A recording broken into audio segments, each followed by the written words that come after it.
കൊലപാതക കേസുകളിൽ പ്രതികളെ ശിക്ഷിക്കുന്ന വാർത്തകൾ പുതുമയുള്ളതല്ല.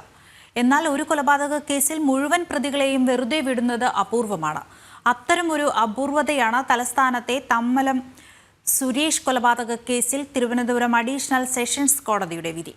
നിരപരാധികളായ RSS പ്രവർത്തകരായ പ്രതികളാക്കിയ പോലീസിന്റെ കള്ളക്കഥയാണ് ഇതോടെ പൊളിഞ്ഞത്. കഴിഞ്ഞ 15 വർഷത്തിനിടയിൽ ഒരു കൊലപാതക കേസിലെ മുഴുവൻ പ്രതികളെയും വെറുതെ വിട്ട കേസായിരുന്നു തമലം സുരേഷ് കൊലപാതക കേസ്.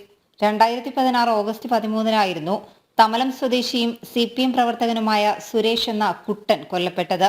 RSS പ്രവർത്തകരാണ് കൃത്യം നടത്തിയതെന്നും സംഭവത്തിന് 4 ദൃക്സാക്ഷികളുണ്ടെന്നുമായിരുന്നു പ്രോസിക്യൂഷൻ കേസ്. സംഭവ സ്ഥലത്ത് വെച്ച് പ്രതികളിൽ ഒരാളെ പിടികൂടിയെന്നും പിടികൂടിയ പ്രതികളിൽ ഒരാളുടെ വസ്ത്രങ്ങളിൽ നിന്നും മരണപ്പെട്ടയാളുടെ DNA സാമ്പിൾ ലഭിച്ചുവെന്നും പോലീസിന്റെ റിപ്പോർട്ടിൽ പറഞ്ഞിരുന്നു.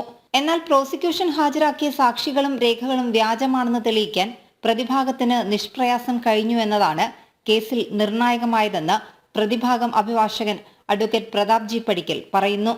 കോടതിയിൽ തെളിവുകൾ എടുത്ത സമയത്ത് കോടതിക്ക് ബോധ്യം വന്നൊരു സംഗതി, കേസിൽ പ്രോസിക്യൂഷൻ ഹാജരാക്കിയിട്ടുള്ള സാക്ഷികളെല്ലാവരും തന്നെ കേസിൽ പ്ലാന്റഡ് വിറ്റ്നസ് എന്ന് പറയുന്ന തരത്തിൽ, സ്റ്റോക്ക് വിറ്റ്നസ് എന്നോ പറയപ്പെടുന്ന തരത്തിൽ ഈ കേസിൻ്റെ ആവശ്യകതയിലേക്കായി മാത്രം പ്രോസിക്യൂഷൻ ഫാബ്രിക്കേറ്റ് ചെയ്ത സാക്ഷികളാണ് എന്ന് കോടതിക്ക് മുമ്പാകെ തെളിയിക്കാൻ പ്രതിഭാഗത്തിന് സാധിച്ചു. പ്രതിഭാഗത്തിൻ്റെ ആ വാദമുഖത്തെ അതിൻ്റെ ശരിയായ അർത്ഥത്തിൽ ഉൾക്കൊള്ളാൻ കോടതി തയ്യാറായതുകൊണ്ടാണ് ബഹുമാനപ്പെട്ട കോടതി ഈ കേസിലെ സാക്ഷിമൊഴികൾ വിശ്വസനീയമല്ല എന്ന് കണ്ടുകൊണ്ട് ഈ കേസിലെ പ്രതികളെ വെറുതെ വിടുന്ന ഒരു സാഹചര്യം ഉണ്ടായത്. അന്വേഷണത്തിലൂടെ പ്രതികളിലേക്ക് എത്തുക എന്ന രീതിക്ക് പകരം പ്രതികളെ മുൻകൂട്ടി നിശ്ചയിച്ചായിരുന്നു പോലീസ് മുന്നോട്ട് പോയത്. അതും പ്രതിഭാഗത്തിന് കോടതിയിൽ തെളിയിക്കാനായി.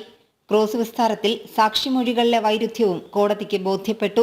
അന്വേഷണത്തിൽ കൂടി പ്രതികളിലേക്ക് എത്തുക എന്നുള്ള ഒരു ശരിയായ തരത്തിലുള്ള പോലീസ് അന്വേഷണ രീതിയെ അട്ടിമറിച്ചുകൊണ്ട് കേസിലെ പ്രതികൾ ആരൊക്കെയാണെന്ന് മുൻകൂട്ടി നിശ്ചയിച്ച ശേഷം ആ പ്രതികൾക്കെതിരായി മൊഴി കൊടുക്കാൻ സാധിക്കുന്ന സാക്ഷികളെ പ്രത്യേകമായ രീതിയിൽ ഉൾപ്പെടുത്തുക എന്നുള്ള തരത്തിൽ ക്രിമിനൽ അന്വേഷണ വ്യവസ്ഥയിൽ കേട്ടുകേൾവി പോലും ഇല്ലാത്ത തരത്തിലുള്ള കാപട്യം നിറഞ്ഞ അന്വേഷണം ഈ കേസിൽ നടത്തപ്പെട്ടു എന്നുള്ളത് കോടതിക്ക് ബോധ്യം വന്നതുകൊണ്ടാണ് ഈ കേസിലെ പ്രതികളെ കോടതി വെറുതെ വിട്ടത്. കേസിലെ 4 സാക്ഷികളിൽ ഒരാൾ ക്രിമിനൽ കേസുകളിലെ പ്രതിയായിരുന്നു.